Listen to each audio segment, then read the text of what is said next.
இப்போ வந்து பொருட்கள் வந்து இந்த வாட்டரோட சர்ஃபேஸ்ல மிதக்குதுல, வாட்டரோட மேற்பரப்புல அதுக்கு வந்து ரீசன் வந்து இருக்கும். ஆனா அந்த ரீசன் வந்து கொஞ்சம் எக்ஸ்க்ளூசிவா இருக்கும். புரியுதா? கொஞ்சம் தனிப்பட்டு இருக்கும். எல்லா பொருளும் மிதக்கிறதுக்கும் கப்பல் வந்து அந்த வாட்டரோட சர்ஃபேஸ்ல மிதக்கிறதுக்கு நிறைய வித்தியாசம் இருக்கு. அன்னைக்கு வந்து அந்த டேங்க்ல விட்டு பார்த்தோம்ல, அதை வந்து மூவ் ஆகி போச்சுல, அது வந்து எப்படி இயங்குது அப்படின்னு சொல்லி பார்த்தோம்னா, இந்த சின்ன கப்பலுக்கும் அந்த டைட்டானிக் லெவலில் பெரிய கப்பலாக இருந்தாலும் சரி, எப்படி அது வந்து வாட்டர் மேல மிதக்குது அப்படின்னு பார்த்தோம்னா, அதுக்கு ஒரே ரீசன்.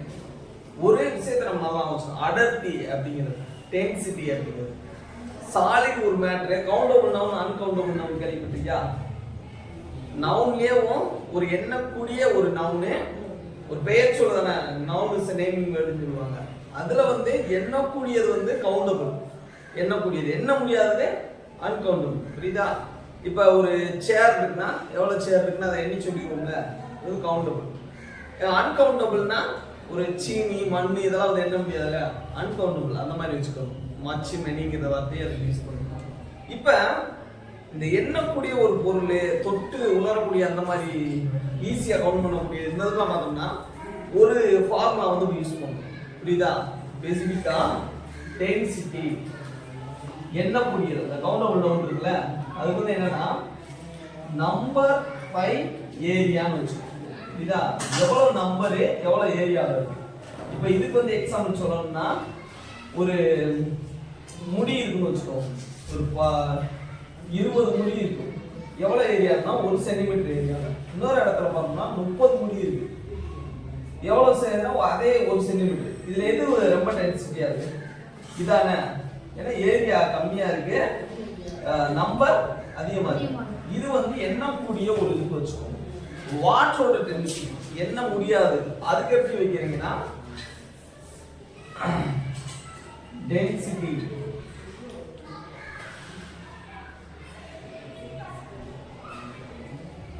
மாஸ் பர் வால்யூம் வச்சுக்கோங்க. இதான் மாஸ் பர் வால்யூம். வால்யூம் கம்மியா இருந்துச்சுன்னா டென்சிட்டி வந்து அதிகமா இருக்கும். இதை வச்சு எக்ஸ்பிளைன் பண்ணுவாங்க. இந்த வாட்டர் இந்த மாதிரி இருக்குல்ல, இதுக்கு வந்து லிக்விட், நம்ம அதுல எத்தனை மாலிகுல் இதெல்லாம் இருக்கு முடியாது, கவுண்ட் பண்ண முடியுமா? முடியாதுல்ல வாட்டர்ல வந்து. அதனால இந்த ஃபார்முலா இதை வந்து யூஸ் பண்ணுவோம். இதுதான் இதை சும்மா தெரிஞ்சு வச்சுக்கோ, உனக்கு ஹையர் கிளாஸ் போறப்ப உனக்கு யூஸ் ஆகும். டென்சிட்டினா அடர்த்திங்கிறதுனா நம்பரு எவ்வளவு வால்யூம்ல இருக்கு அப்படிங்கிறதுக்கு ஒரு கவுண்டபிள் நம்பர் யூஸ் பண்ணு. இதுக்கு வந்து டென்சிட்டி மாஸ் பர் வால்யூம். கனவு வந்து அடர்த்தி கூட எவ்வளவு இருக்கு லிக்விட் யூஸ் பண்ணி இந்த ஃபார்முலாவை யூஸ் பண்ணுவோம். சரியா? இப்ப டென்சிட்டி, இப்போ wood இருக்குல்ல, ஒரு மரக்கட்டை, அது வந்து பார்த்தோம்னா வாட்டரோட சர்ஃபேஸ்ல போட்டோம்னா என்ன செய்யுது? மிதக்குமா? wood மிதக்கும். இதே வந்து ஒரு ராடு போறோம், ஒரு அயன் ராடு வந்து போறோம், இரும்போட அந்த இதை வந்து போறோம், அது மிதக்குமா? முங்கிரும். அப்ப இது என்னது? இது அயன் தானே, தகரம் தானே. இது மட்டும் எப்படி மிதக்குது வாட்டர் சர்ஃபேஸ்ல? ஒரு இது வருதுல, ஒரு கிளாரிட்டி வருதுல, அதுதான் என்னன்னு கேட்டோம்னா பயான் ஃபோர்ஸ். பயான்ஸ்ங்கிறது இந்த ஃபோர்ஸ் இதை வந்து எக்ஸ்பிளைன் பண்ணும். நார்மலா பார்த்தோம்னா டென்சிட்டி என்ன சொன்னோம்? டென்சிட்டி இல்ல இது வந்து வச்சுக்கோ, number per volume, number per ஏரியான்னு வச்சுக்கோ. இந்த ஏரியாவுக்குள்ள இருக்கு. இப்போ ஒரு கட்டைக்கு எடுத்துக்கிறோம்.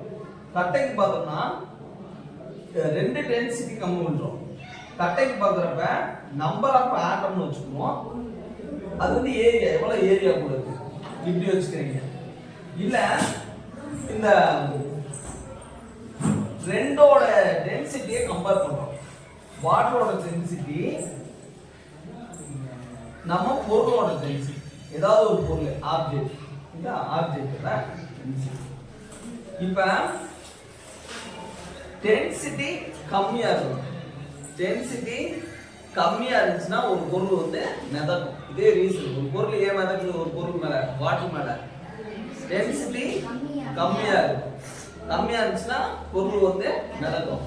இதுதான் டென்சிட்டி அதிகமா இருந்துச்சுன்னா வாட்டரை காட்டணும் மூழ்கிரும். இதுக்கு ஒரு எக்ஸாம்பிள் சொல்லணும்னா ஐஸ் பார் பார்த்திருக்கியா? ஐஸ் பார், ஐஸ் கட்டி, அதுவும் தண்ணி தானே, ஒரு solid form of water. Water நம்ம குடிக்கிற லிக்விட் ஃபார்ம் ஆஃப் வாட்டரும் அதுவும் தண்ணி தானே. ஆனா அந்த ஐஸ் பார் எடுத்து வாட்டர்ல போட்டோம்னா அது மிதக்கணுமா முங்கணுமா? இப்ப கள்ளத்துக்கு போட்டோம்னா முங்கிருதுல, ஐஸ் கட்டி போட்டா மட்டும் ஏன் மிதக்கு?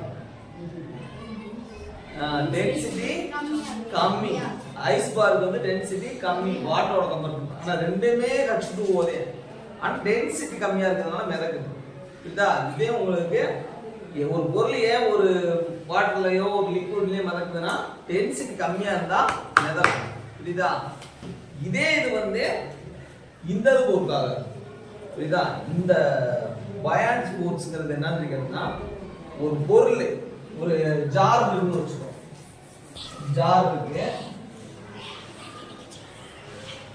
இதுல வந்து ஒரு அயனை வந்து போறோம், ஒரு நெய்ல வந்து போறோம்னு வச்சுக்கோ, ஒரு ஊசியை வந்து போடுற, ஒரு ஆணியை வந்து போடுற பாட்டுல, அது மிதக்குமா முங்குமா? முங்கி உள்ள போயிடும். இதே வந்து பையா ஒரு பொருளை வைக்கிறது மேல ஒரு குண்டூசி வைக்கிறோம், அப்ப என்ன செய்யும்? ஒரு சின்னதா மிதப்பு மாத்திரிக்கா, சின்னதா ஒரு டென்சிட்டி இல்ல, பயான் ஃபோர்ஸ் வந்து இருக்காது, டென்சிட்டில மாற்றம் வராது, பயான் ஃபோர்ஸ் தான் ஆகாது. இது என்னன்னு கேட்டா கப்பல்லாம் எப்படி மிதக்குது அப்படின்னு கேட்டா இதே அடிப்படையில மிதக்குது. ஏன்னா கப்பல்ல வந்து வெறும் மரக்கட்டம் மட்டும் இருக்காது, கப்பல்ல என்னென்ன இருக்கும்?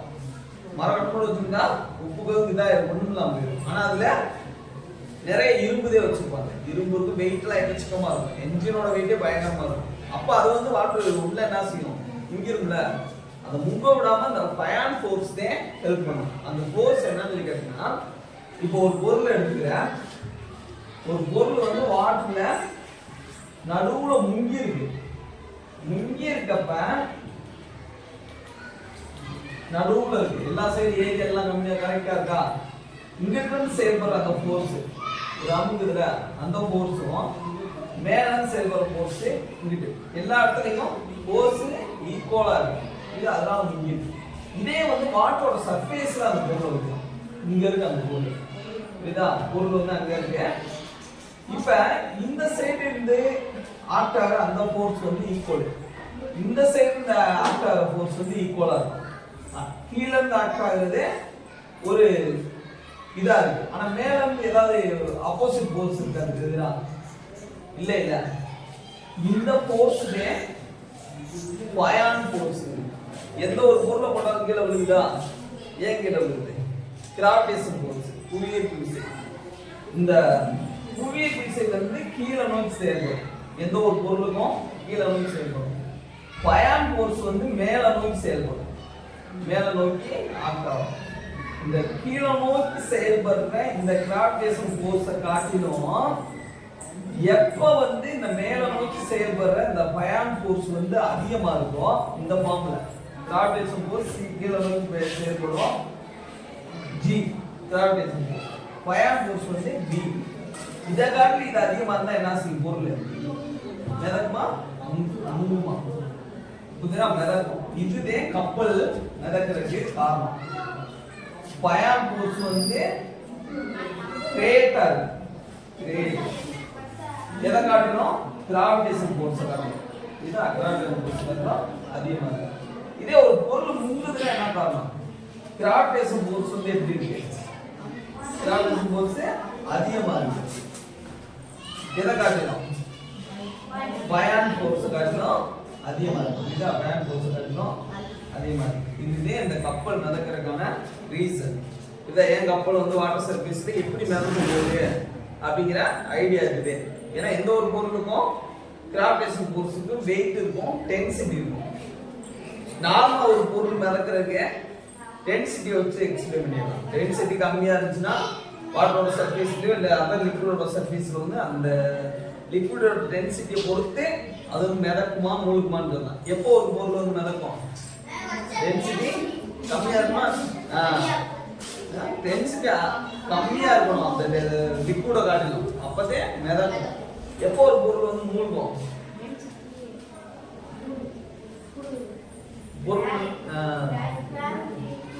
கிராவிட்டி வந்து பயான் ஃபோர்ஸ் காட்டிலும் அதிகமா இருக்கும், அப்போ வந்து ஒரு பொருள் மூழ்கிடும். ஒரு கிராவிடேஷன் ஃபோர்ஸ் காட்டிலும் பயான் ஃபோர்ஸ் அதிகமா இருந்துச்சுன்னா அந்த பொருள் வந்து மிதக்கும். இதே கப்பல் மிதக்கிறதுக்கான புரியுதா? என்ன எப்ப மிதக்குது, எப்படி மிதக்குது அப்படிங்கிறது டென்சிட்டியை வச்சு மட்டும் எக்ஸ்பிளைன் பண்ண முடியாது. பயான் ஃபோர்ஸ்ங்கிறது ரொம்ப ரொம்ப இம்பார்ட்டன்ட். புரியுதா? பயான் ஃபோர்ஸ் இந்த பெனாமினா இருக்குல்ல, இந்த டேர்ம், இந்த செயல்பாடு, இதுக்கு வந்து பயான்ஸின் போது பேரு. புரியுதா? இது இப்ப கப்பல் எப்படி மிதக்குன்னு தெரியுதா? இந்த ஆக்டிவிட்டியை எனக்கு செஞ்சு பார்த்தோம். இதான் அப்படி வச்சு போச்சா. இப்ப கப்பல் ஏன் மிதக்குது, சில சமயம் ஏன் மூழ்குது, இதெல்லாம் ரிசல்ட் தெரிஞ்சா பயான் ஃபோர்ஸ் பயான்ஸ் மாற்றணும். புரியுதா? நாளைக்கு ஒரு சின்ன ஆப்ஜெக்ட் மாதிரி